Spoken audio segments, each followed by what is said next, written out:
தேவன் தான் என்னுடைய ஆதாரமாக இருக்கிறார், அவர் தான் என்னுடைய சோர்ஸ் என்கிறத ஆணித்தரமாக சொல்றான். நான் தாழ்ச்சி எப்படி அடைய முடியும்? நான் தாழ்ச்சி அடையவே முடியாது. ஏன்னா அவரிடத்துல தான் எனக்கு எல்லாம் வருது. நான் தாழ்ச்சி அடைஞ்சேன்னா அவர்கிட்ட இல்லாமல் போயிடுச்சுன்றது மாதிரி ஆயிடும். அவர் தான் எனக்கு கொடுக்கிறவரா இருக்கிறதுனால அவர்கிட்ட ஒருபோதும் எந்த சூழ்நிலையிலும் குறைவே இல்லை என்பதனால எனக்கும் எப்போதும் குறைவே இருக்காது என்று சொல்கிறான். காட்டும் வழிகளில்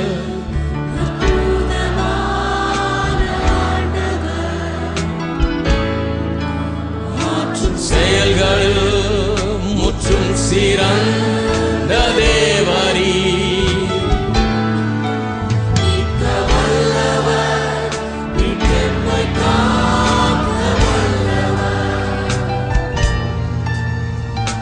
மகிமை என்றென்றும் உமக்கே. மறுபடியும் காட்டும் வழிகளில் அற்புதமான ஆண்டவர், ஆற்றும் செயல்களில் முற்றும் சிறந்த தேவரீ, மீட்க வல்லவர்,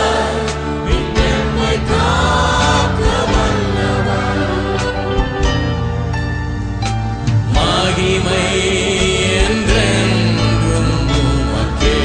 இன்னும் ஒரு முறை பாடுவோம். காட்டும் வழிகளில், காட்டும் வழிகளில் அற்புதமான ஆண்டவர்,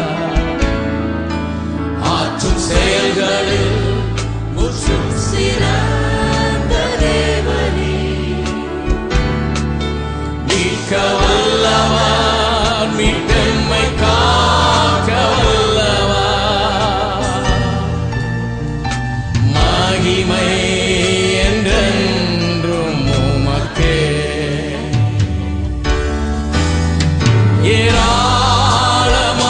ஏராளமானவர், தாராளமானவர், நீரென் எல் ஷடாய், நிறைவாக்கும்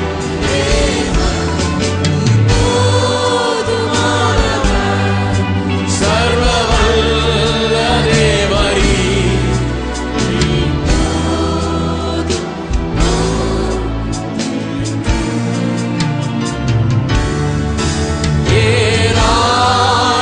ஏராளமானவர், தாராளமானவர், நீரே எல் ஷடாய், நிறைவாக்கும் தேவன்,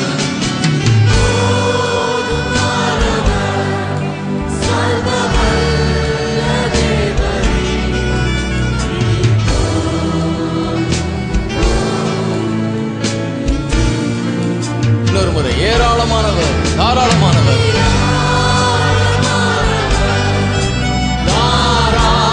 தாராளமானவர், நீரே எல் ஷடாய், நிறைவாக்கும்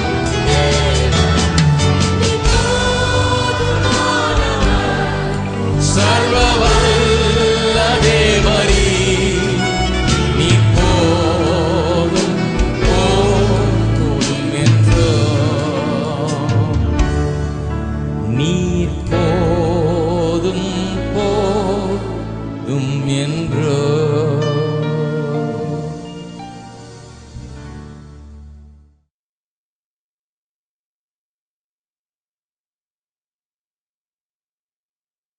சங்கீதம் வெற்றி வாழ்க்கைக்கான ஒரு கைடு மாதிரி. அது அதுல ஃபுல்லா சப்ஜெக்டே blessing, the blessing of the Lord தான். கடவுளுடைய ஆசீர்வாதம் எப்படி நமக்கு கிடைக்கிறதுன்றதை பற்றி தான் அவன் பேசுறான் பாருங்க. சொல்றான், துன்மார்க்கருடைய ஆலோசனையில் நடவாமலும், பாவிகளுடைய வழியில் நெல்லாமலும், பரியாசக்காரர் உட்காரும் இடத்தில் உட்காராமலும், கர்த்தருடைய வேதத்தில் பிரியமாய் இருந்து இரவும் பகலும் அவருடைய வேதத்தில் தியானமாய் இருக்கிற மனுஷன், எல்லாம் சொல்லுங்க, பாக்கியவான். பாக்கியவான்னா என்ன? பாக்கியவான்னா ஒரு டிரான்ஸ்லேஷன் இப்படி சொல்லுது, ஃபார்ச்சுனேட். சிலர் அதை எப்படி மொழிபெயர்க்கிறாங்க ஈஸி வார்த்தையில், லக்கி. நான் லக்கின்ற வார்த்தை யூஸ் பண்ண மாட்டேன். ஏன்னா லக்குன்றது, இவ்வளோ பேர் வந்தீங்க, லாட்ரி நடத்தினோம்னா ஒரு ஆளுக்கு தான் விழும், மீதி பேர்லாம் ஒன்றும் கிடைக்காது. நீங்கெல்லாம் காசு போடுவீங்க, ஒரு ஆளுக்கு தான் கிடைக்கும். நான் நல்ல லக்க பிரசங்கம் பண்றது இல்லை, ஏன்னா மீதி பேர்லாம் என்ன பண்ணுவாங்க. ஆனா நான் பிரசங்கம் பண்றது லக்கு இல்லை, நான் பிரசங்கம் பண்றது ஆசீர்வாதம். இங்க இருக்கிற ஒவ்வொரு கடைசி ஆளுக்கும் கிடைக்கும்.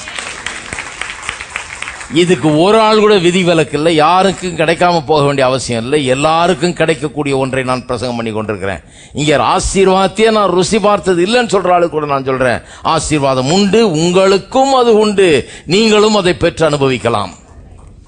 அப்ப பாருங்க, அவன் சொல்றான், கர்த்தருடைய வேதத்தில் இரவும் பகலும் தியானமாய் இருக்கிற மனுஷன் பாக்கியவான்.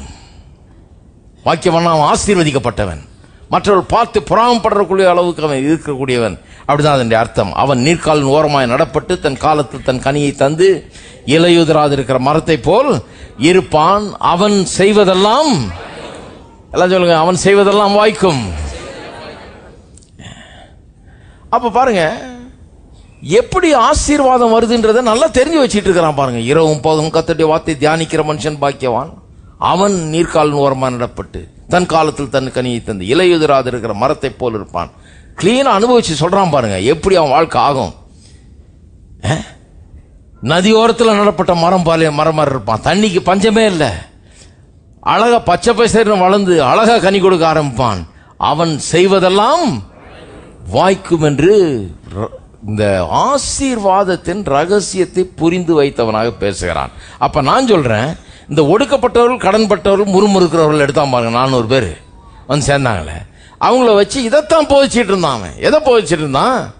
எப்படி ஆசீர்வாதமாய் மாறுவது, எப்படி கடனிலிருந்து மீளுவது, எப்படி ஒடுக்கப்பட்ட நிலையிலிருந்து மேலே வருவது, ஒடுக்கப்பட்டவர்களாயிராமல் ஆளுகிறவர்களா எப்படி மாறுவது, எப்படி முறுமுறுக்காம கர்த்தரை துதிக்கிறவர்களா மாறுறது. இவன் தான் எல்லாம் மாத்தினான் பாருங்க. எல்லாம் முறுமுறுத்து கம்ப்ளைண்ட் பண்ணிட்டு இருந்தாலும் பாட்டு பாட வச்சு கைத்தட்ட வச்சான் எல்லாரையும்.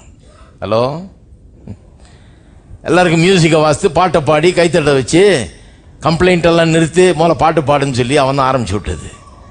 மியூசிக் இன்ஸ்ட்ருமெண்ட்ஸை தேவாலயத்தில் இன்ட்ரடியூஸ் பண்ணது அவன் தான், அந்த இதெல்லாம் கற்றுக் கொடுத்தது அவன் தான். முழு நேரம் மியூசிஷியன்ஸை அப்பாயிண்ட் பண்ணி, கொயரை அப்பாயிண்ட் பண்ணி முழு நேரமும் எந்நேரமும் பாடலும் துதியும் கர்த்தருக்கு ஸ்தோத்திரம் ஏறெடுக்கப்படும்படியாக எந்நேரமும் தேவாலயத்தில் அப்படி நடக்கும்படியெல்லாம் வச்சான் பாருங்க. அப்பேற்பட்ட ஒரு வெளிப்பாடு அவனுக்கு இருக்குது. என்னன்னா, இந்த ஆசீர்வாதத்தை ஜனங்களுடைய உள்ளத்தில், அந்த ஐடியாவை கொண்டு வந்து உள்ளத்தில் நுழைக்கணும். நுழைக்கலன்னா அவர்கள் ஆசீர்வாதமாக இருக்க முடியாது என்கிறது அவனுக்கு திட்டவட்டமாய் தெரிஞ்சது. அதனால இது எப்படி கொண்டாடுறதுன்னு பார்த்து முதல்ல பாட்டில் ஆரம்பிக்கிறான். இந்த பாடல்களை தான் இங்கே சங்கீதத்தில் வாசிக்கிறோம் நம்ம. அதனால் இன்னைக்கு பாட்டுக்கு பிரச்சனையே கிடையாது. நான் சொல்றது, பாட்டு எழுதுறவங்கள்ட்ட பேசாமல் சங்கீதத்துக்கு போய் நல்ல நல்ல சங்கீதமாக அற்புதமான பாசிட்டிவ் திங்ஸ் எடுத்து அழகாக பாட்டு எழுதுங்க. ஒரு சங்கீதத்தில் 10 பாட்டு எழுதலாம், அவ்வளோ விஷயம் இருக்குது. தேவன் நமக்கு அடைக்கலமும் ஆபத்து காலத்தில் அனுகூலமான துணைமானவர்ன்ற அந்த 46ஆம் சங்கீதத்தில் தான் இன்னைக்கு பாடணும் முதல் பாட்டு. அப்படியே அந்த சங்கீதத்தை தான் பாடணும். அவன் எழுதின சங்கீதம் தான் இன்னைக்கு நம்ம அதை பாட்டா பாடி இருக்கிறோம்.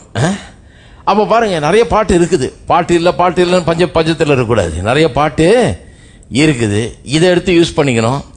நம்ம பாட்டு எழுதுறதுக்கு பதிலாக இதையே யூஸ் பண்ணிக்கலாம். நம்ம பாட்டு எழுதி சொதப்புறதுக்கு பதிலா, குழப்பறதுக்கு பதிலா இதில் சொல்லி இருக்கிறதையே பாட்டா எழுதி பாட ஆரம்பிக்கலாம். அதில் தான் வாழ்க்கையை ஆரம்பிக்குது. இந்த ஒடுக்கப்பட்டவர்கள், கடன்பட்டவர்கள், முறுமுறுகள், யூஸ்லெஸ் கேஸுங்க இதெல்லாம்.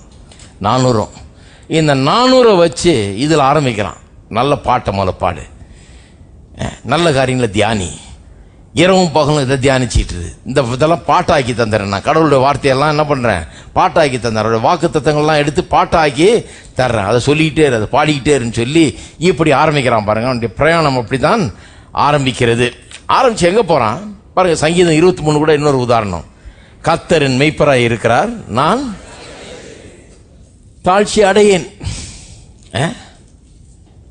தாழ்ச்சி அடையேன்றான். என்ன சொல்றான்? ஒரு அற்புதமான ஒரு வெளிப்பாடு பாருங்க அவனுக்கு. தேவன் தான் என்னுடைய ஆதாரமாக இருக்கிறார், அவர் தான் என்னுடைய சோர்ஸ் என்கிறத ஆணித்தரமா சொல்றான். நான் தாழ்ச்சி எப்படி அடைய முடியும்? நான் தாழ்ச்சி அடையவே முடியாது. ஏன்னா அவரிடத்துல தான் எனக்கு எல்லாம் வருது.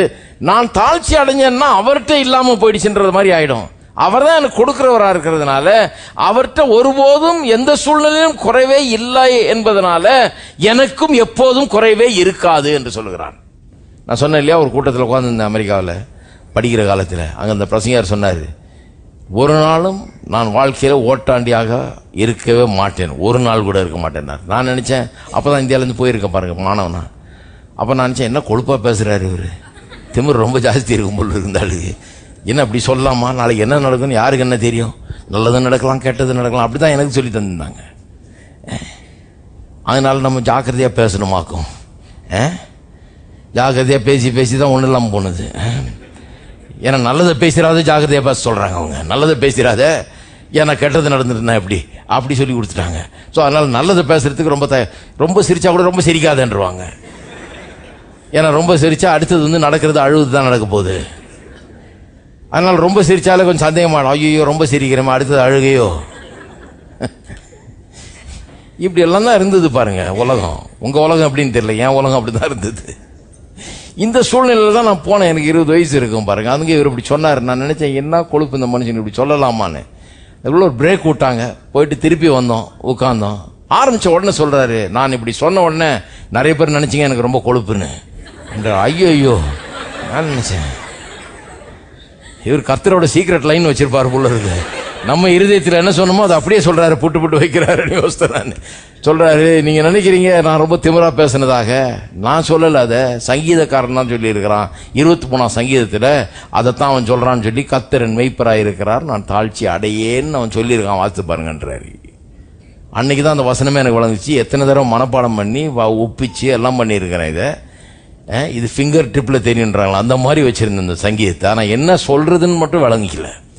நிறைய கிறிஸ்தவங்க அப்படிதான் இருக்காங்க, பைபிளை தூக்கிக்கிறாங்க, அடியில் வச்சுக்கிறாங்க, போறாங்க வர்றாங்க, வாசிக்கிறாங்க, கும்பிடுறாங்க, முத்தம் கொடுக்குறாங்க, எல்லாம் பண்றாங்க. அதுல என்ன சொல்லி இருக்கிறது ஒரு துளி அளவு வெளிப்பாடு பாருங்க. இந்த ஒரு வசனத்தினுடைய வெளிப்பாடு மனுஷனை எப்படி, how it sets free, எப்படி மனுஷனை விடுதலை ஆக்குது பாருங்க.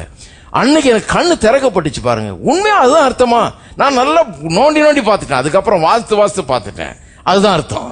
கர்த்தர் என் மேய்ப்பராய் இருக்கிறார் நான் தாழ்ச்சி அடையேன்னா, அவர் என்னை மேய்க்கிறவரா அல்லது என்னை பராமரிக்கிறவரா, என்னை பாதுகாக்கிறவரா, எனக்கு எல்லாத்தையும் தருகிறவரா இருப்பார் என்றால் நான் எப்படி தாழ்ச்சி அடைய முடியும்? அடையவே முடியாது என்பதுதான் அதனுடைய அர்த்தம்.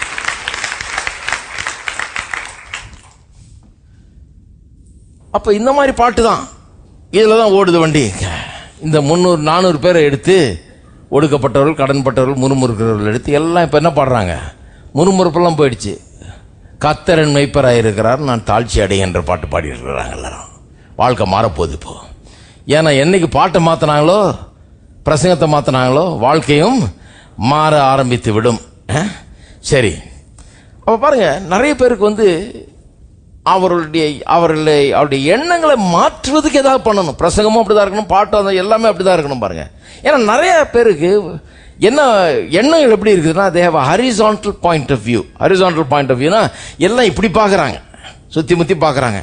ஒரே இன்ஃப்ளேஷனுங்க, ஒரே ரிசெஷனுங்க, வேலை இல்லைங்க, கம்பெனிலாம் எங்கள் ஊரில் மூடுறாங்க. அடுத்த ஆளுன்னு சொல்கிறாரு எங்கள் ஊர்லேயும் அப்படி தாங்க ரொம்ப மோசமாக வர போயிட்டு இருக்கு. இப்படியே ஆராயிறாங்க. இப்படியே டொமஸ்டிக் நியூஸை பார்க்கறது, Bombay news, Delhi news, Chennai news, அப்புறம் நியூயார்க் நியூஸு, லண்டன் நியூஸுன்னு எல்லா நியூஸுமே. உலகம் முழுக்க இந்த பிரச்சனை பிரதர், இப்போ ரிசெஷன் ஆரம்பிச்சிச்சு, எல்லா இடத்துலையும் பரவிடுச்சு, நம்ம வீட்டுக்கும் வந்துருச்சு அது அப்படின்னு இப்படி தான் பார்க்குறாங்க பாருங்க. அதை மாற்றி இப்படி பார்க்க வைக்கணும். எங்க எனக்கு ஒத்தாசை வரும் பருவத்துக்கு நேராக என்னுடைய கண்களை நான் ஏறெடுக்கிறேன். இதையே பார்த்துட்டு இருக்க கூடாது பாருங்க. எங்க பார்க்கணும்? அங்க பார்க்கணும். ஒத்தாசை எங்க வருதுன்றத அத பார்க்கணும். நமக்கு ஒத்தாசை பண்றவர் அவர், நமக்கு அனுகூலமா இருக்கிறவர் அவர், நம்முடைய தேவையெல்லாம் சந்திக்கிறவர் அவர். அதை பார்க்கணும். அதை பார்க்கறதுக்கு தான் இந்த பாட்டுகள் அவசியம், அதை பார்க்கறதுக்கு தான் இந்த பிரசங்கம் அவசியமா இருக்குது. எல்லாத்தையும் மாத்தணும். அப்ப இந்த பாடல்கள்லாம் முறுமுறுத்தவர்களை என்ன பண்ண வச்சிருக்குது? இப்போ மேல நோக்கி பார்க்க வச்சிருக்குது.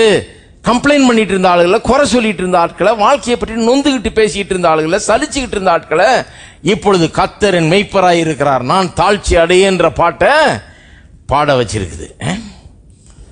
எப்படி இருக்கும் பாருங்க. பவுல் அப்போஸ்தலன் கூட பாருங்க, இப்படி சுத்தி பார்க்கிறவர்கள், சுத்தி பார்த்தா நிறைய பிரச்சனை அவருக்கு. அங்கங்க பயமுறுத்துறாங்க, அங்கங்க இவரை தொந்தரவு கொடுக்குறாங்க, அங்கங்க அடிக்க வர்றாங்க, எல்லாம் பண்றாங்க. அவர் அதெல்லாம் பார்க்கல. தேவைகள் பல இருக்குது, எல்லாத்தையும் பார்க்கல. அவர் என்ன சொல்றாரு? என் தேவன் உங்களுடைய குறைகள் எல்லாம் தம்முடைய மகிமையின் ஐஸ்வர்யத்தின்படி, அவர் கண் யார் பேர்ல இருக்குது? தேவன் எப்படி செய்கிறார் எல்லாத்தையும்? என் தேவன் உங்கள் குறைகள் எல்லாம் தம்முடைய ஐஸ்வர்யத்தின்படி நிறைவாக்குவார்னு அப்படி சொல்றாரு. சங்கீதக்காரன்ட்ட இப்போ நிறைய உதாரணங்கள் இப்படி இருக்கு பாருங்க. இன்னும் ஒன்னே வாசிக்கிறேன் பாருங்க, நேரம் இல்லை. 118வது சங்கீதம் 118:5. நெருக்கத்திலிருந்து கர்த்தரை நோக்கி கூப்பிட்டேன், கர்த்தர் என்னை கேட்டருளி விசாலத்திலே வைத்தார். விசாலத்திலே வைத்தார். நல்ல கவனிங்க, 2 வார்த்தையில பயன்படுத்துகிறார், நெருக்கம், விசாலம். ஒரு அருமையான கான்செப்டிங்க. நெருக்கம், விசாலம், எதிரும் புதிருமா இருக்கு வார்த்தைகள். நெருக்கம்னா என்ன? கஷ்டம், நெருக்கடி, பற்றாக்குறை, வறுமை, இல்லாமை, போதலை, தொட்டுக்க வலிச்சுக்கங்கிற வாழ்க்கை, இல்லை இல்லைன்ற வாழ்க்கை, அதுதான் நெருக்கம். நெருக்கத்திலே என்ன நெருக்கடியோ தெரியல. ஒருவேளை பண நெருக்கடியா இருக்கலாம், இல்ல வேற நெருக்கடியா இருக்கலாம், சவுல்ட்ட இருந்து வந்த நெருக்கடியா இருக்கலாம். அவன் சொல்றான், நெருக்கத்தில் கர்த்தரை நோக்கி கூப்பிட்டான். வாழ்க்கை ரொம்ப கஷ்டமா இருந்தது, பிரச்சனையா இருந்தது, நெருக்கமா இருந்தது, போட்டு என்ன சோக் பண்ற மாதிரி இருக்குது பிரச்சனைகள் வந்து. நெருக்கத்தில் கர்த்தரை நோக்கி கூப்பிட்டேன், அவர் என்னை கேட்டருளி விசாலத்திலே வைத்தார். ஆங்கிலத்தில் விசாலம்ன்றது லார்ஜ் பிளேஸ் சொல்லி இருக்குது. அந்த விசாலம்னா என்ன? விசாலம்னா வசதி, வாய்ப்புகள். கஷ்டத்தில் இருந்த என்ன, நான் அங்கிருந்து அவரை கூப்பிட்டேன். கஷ்டத்தில் இருந்துகிட்டு ரொம்ப நெருக்கடியில் இருந்தேன், இல்லாமையில் இருந்தேன், பிரச்சனையில் இருந்தேன். அவர் என்ன பண்ணாரு? அந்த கஷ்டத்தை மாக்கி, நெருக்கத்தை மாத்தி விசாலமாக்கி தந்தார். விசாலம்னா என்ன? போதுமானதுக்கு ரொம்ப அதிகமா இருக்குது. நெருக்கம்னா என்ன? இடம் பத்தலன்னு அர்த்தம் இல்லையா? நிக்க கூட முடியல, இடமே இல்லை, மூச்சு விட கூட முடியல, அப்படி நெருக்கம் இல்லையா? போதாது, பற்றாது அப்படின்றதுதான் நெருக்கம்ன்றது. விசாலம்னா என்ன? போதிய அளவுக்கு இருக்குது, போதியதுக்கு ரொம்ப அதிகமா, நான் மட்டும் இல்லை இன்னும் 4 பேர் கூட நிக்கலான்ற அளவுக்கு இருக்குது. நெருக்கத்தில் அவரை நோக்கி கூப்பிட்டேன், என்னை விசாலத்தில் வைத்தார், என்னை கேட்டருளி. நான் சொல்லுகிறேன் அருமையானவர்களே, இதைத்தான் நீங்கள் தியானிக்க வேண்டும். நெருக்கத்தில் கூப்பிடுகிறவர்களுக்கு அவளை தூக்கி என்ன பண்றார் கர்த்தர்? விசாலமாக்கி தருகிறார். வாழ்க்கையை விசாலத்திலே வைக்கிறவர் அவர். அப்ப அதுதான் அவனுடைய சாட்சி. இப்படிப்பட்ட காரியங்களை தான் அவன் இன்ஃபியூஸ் பண்றான், இப்படிப்பட்ட காரியங்களை தான் இன்ஜெக்ட் பண்றான் ஜனங்களுக்குள்ள. இப்படிப்பட்ட காரியங்களை சொல்லிட்டே இருக்கிறான் பாருங்க. அவன் நெருக்கத்தில் கூப்பிட்டேன், விசாலத்தில் வைத்தார். என்ன அர்த்தம்? எனக்கு செஞ்சார், உனக்கும் செய்வாரு. சிங்க குட்டிகள் தாழ்ச்சி அடைந்து பட்டினி கிடைக்கும், கர்த்தரை தேடுகிறவர்களுக்கு ஒரு நன்மையும் குறைவுபடும். கர்த்தர் நல்லவர் ருசித்து பாருங்கள், அவர் மேல் நம்பிக்கையா இருக்கிற மனுஷன். சேலஞ்ச் பண்றான் எல்லாரையும், நீ ருசிச்சு பாரு, எனக்கு செஞ்சிருக்காரு, உனக்கு செய்வாரா? உனக்கும் செய்வார், ஏன் செய்ய மாட்டாரு? எப்படி அதை பெற்றுக்கொள்றது, என்ன பண்றது அப்படின்றதுதான் சொல்லித்தர்றதுதான் அவனுடைய முழு வேலையாக இருந்தது. சரி, இப்படியே போதிச்சிட்டு வரான் பாருங்க. அவன் போதிச்சது என்னன்னு இப்ப சங்கீதத்தை பார்த்தாலே விளங்கிக்கலாம். 23ஆம் சங்கீதம், 1ஆம் சங்கீதம், இப்படி 118, இப்படி நிறைய சங்கீதங்கள் இருக்குது பாருங்க. நிறைய சங்கீதம் அதெல்லாம் படிக்க படிக்க 112 கூட இன்னொன்று அருமையான சங்கீதம். இப்படி எல்லாம் படிக்க படிக்க பார்த்துக்கிட்டே வந்தீங்கன்னா அவன் என்ன போதிச்சிருப்பான்றது நமக்கு விளங்குது. இப்படி போதிச்சு போதிச்சு பாட்டை பாடி பாடி பாடி எல்லாம் பண்ணி கடைசியில் என்ன ஆச்சுன்னா, ஒரு தலைமுறைக்குள்ள இவன் நாட்கள் முடிந்து இவனுடைய குமாரனுடைய ஆளுகை நாட்கள் ஆரம்பிக்கும் போது நாடு எப்படி இருந்தது என்று வேதவசனத்தில் நாம் வாசிக்கிறோம். 2 நாளாகமம் திருப்புங்கள். 2 நாளாகமம் 1ஆம் அதிகாரம் 15ஆம் வசனம். 2 நாளாகமம் 1:15. ராஜா எருசலேமிலே திறந்து வச்சுங்க, ஏன்னா இதை விட்டுறக்கூடாது கோட்டை. இது ரொம்ப முக்கியமான வசனம். இதை தேடிட்டு இருந்து கடைசியில் ஏதோ ஒன்று சொன்னாரு அப்படின்ற, நான் சொல்லலை, இங்கே கர்த்தர் சொல்றாரு பாருங்க. நமக்காக கர்த்தர் இங்கே எழுதி வச்சிருக்காரு. 15ஆம் வசனம். ராஜா, அதாவது சாலமன் ராஜாவை பற்றி சொல்லியிருக்கு. எருசலேமிலே வெள்ளியையும் பொன்னையும் கற்கள் போலவும், கேதுரு மரங்களை பள்ளத்தாக்கில் இருக்கிற காட்டுத்தி மரங்கள் போலவும் அதிகமாக்கினான். அவன் காலத்தில் என்ன ஆயிடுச்சான்? பொண்ணு வெள்ளிலாம் எப்படி ஆயிடுச்சான்? கீழே கிடக்கிற கல் மாதிரி ஆயிடுச்சு. சும்மா காலில் எட்டி உதைக்கிற அளவுக்கு அவ்வளோ அதிகமாக நிறைஞ்சு கொட்டி கிடக்குது அப்படிங்கிறத வேதம் சொல்லுது. நல்லா கவனிச்சு பாருங்க, எப்படி ஆரம்பிச்சான் தாவீது? 400 ஒடுக்கப்பட்டவர்கள், கடன்பட்டவர்கள், முறுமுறுகிறவர்கள் எல்லாம் பெரிய பணக்காரங்க இல்லை. எல்லாம் வந்தவங்கெல்லாம் பெரிய காசு எடுத்துகிட்டு வந்து இவனுக்கு ஒன்றும் கொடுக்கல.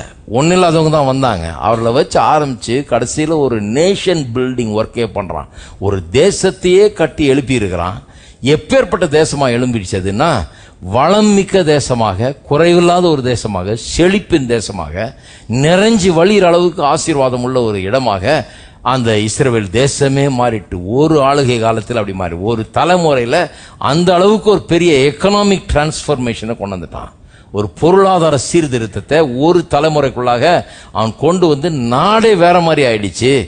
எந்த அளவுக்கு ஆயிடுச்சுன்றத வார்த்தைகள் எப்படி சொல்றாங்கன்னா, சாலமன் நாட்கள்ல வெள்ளியும் பொண்ணும் கீழே கிடக்கிற கல்லு மாதிரி, கல்லுக்கு சமம்ன்றாங்க.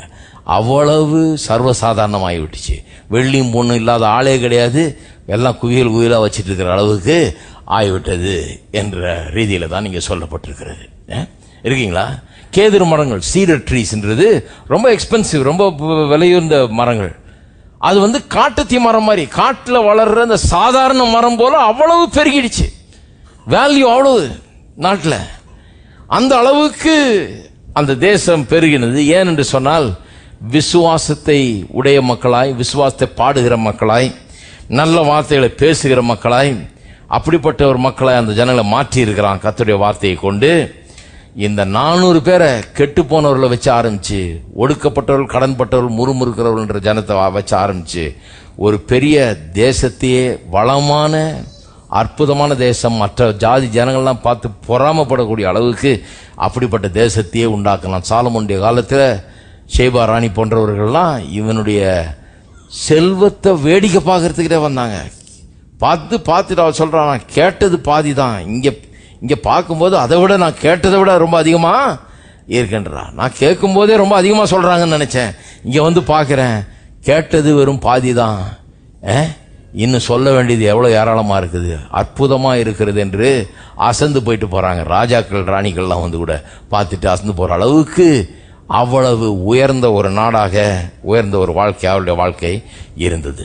சங்கீதக்காரன் 23ஆம் சங்கீதத்தில் அதான் சொல்றான் பாருங்க, கர்த்தர் மேய்ப்பராக இருக்கிறார், நான் தாழ்ச்சி அடையேன்னு சொன்னது மட்டும் இல்லாமல், அதாவது கர்த்தர் எனக்கு மேய்ப்பராக இருக்கும்போது எனக்கு எப்படி குறை வரும், எனக்கு குறையே இருக்க முடியாதுன்னு அத்தாரிட்டேட்டிவா சொல்றான். கடைசி வசனத்தில், ஜீவனுள்ள நாட்கள் எல்லாம் நன்மையும் கிருபையும் என்னை தொடரும். நல்லா கவனிங்க, எப்படி சொல்றான் பாருங்க, ஜீவனுள்ள நாட்கள் தான். அப்படின்னா உயிரோடு இருக்கிற வரைக்கும், என் உயிர் இருக்க கடைசி நாள் வரைக்கும் நான் நல்லா தான் இருப்பேன்றான். நன்மையும் கிருபையும் என்னை தொடரும். எப்படி அவ்வளவு நிச்சயமா சொல்ல முடியும்? வாழ்க்கையில எல்லா நாளுமே நல்லா இருப்போமா? எல்லா நாளுமே வெற்றிகரமா இருப்போமா?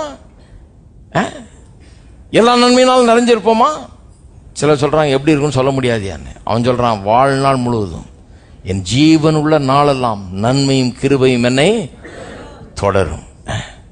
எத்தனை பேர் நம்புறீங்க? அது ஜீவன் உள்ள நாளெல்லாம் நன்மையும் கிருபையும் என்னை தொடரும். அந்த நன்மை என்ற வார்த்தை ரொம்ப முக்கியம். இந்த இங்கிலீஷ் லாங்குவேஜில் குட்னஸ் என்கிற வார்த்தையில் வருது. அது குட்னஸ் என்ற வார்த்தையில் தான் குட் இருக்குது. குட்ல இருந்து தான் குட்னஸ் வருது. குட்ல கூட சேர்க்கறாங்க, குட்னஸ் அப்படின்னு வந்துருச்சு இல்லையா?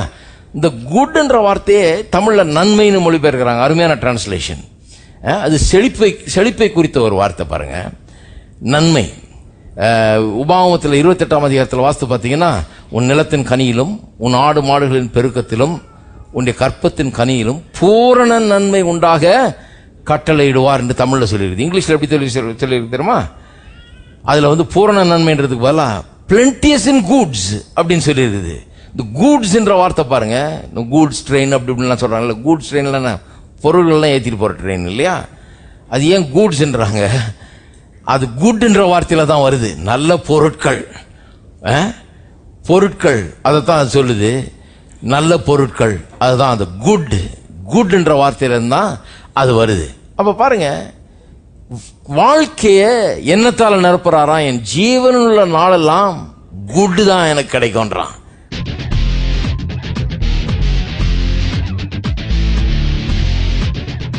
அமுக்கி குலுக்கி சரிந்து விழும்படி மனிதர்கள் மடியில கொண்டு வந்து போடுவார்கள் என்று சொல்றதெல்லாம் சும்மா வசனத்தில் வாசிருக்காங்களே, அனுபவமா மாறவில்லை. நான் சொல்றேன், மாறுறது எப்படி? கர்த்தருடைய வேதத்தில் இரவும் பகலும் தியானமாய் இருக்கிற மனுஷன் பாக்கியவான்.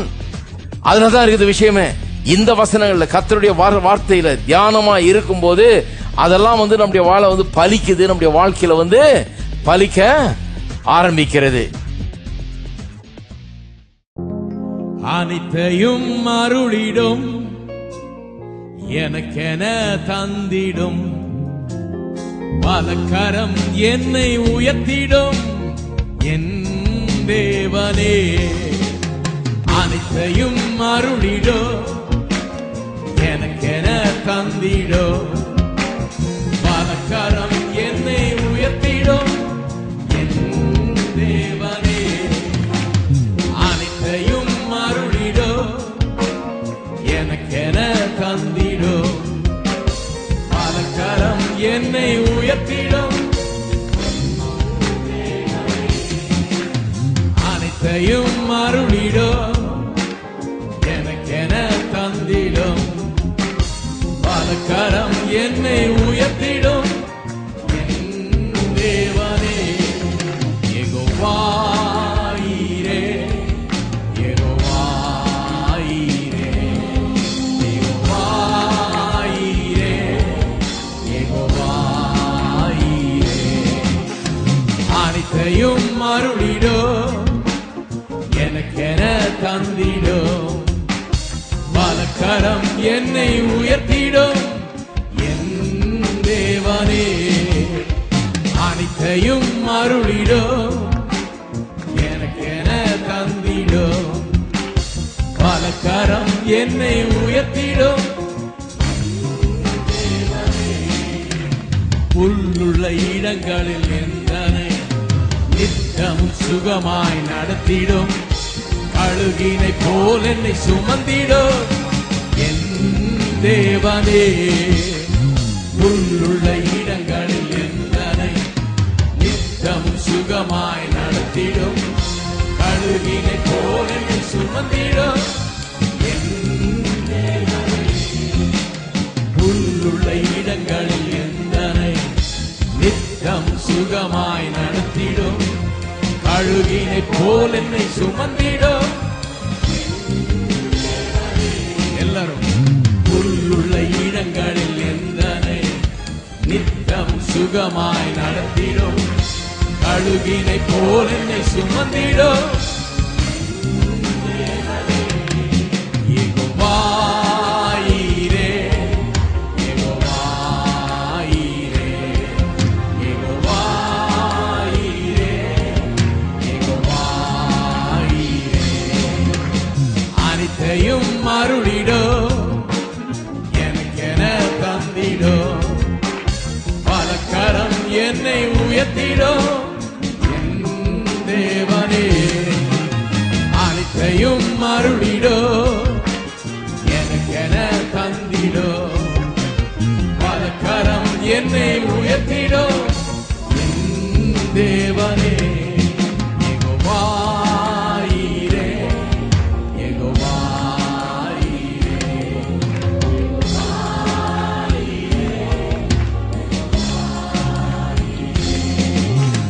அனைத்தையும் அருளிடோ எனக்கென தந்திடோ பலக்கரம் என்னை உயர்த்திடோ என் தேவனே அனைத்தையும் அருளிடோ எனக்கென தந்திடோ பலக்கரம் என்னை உயர்த்திடோ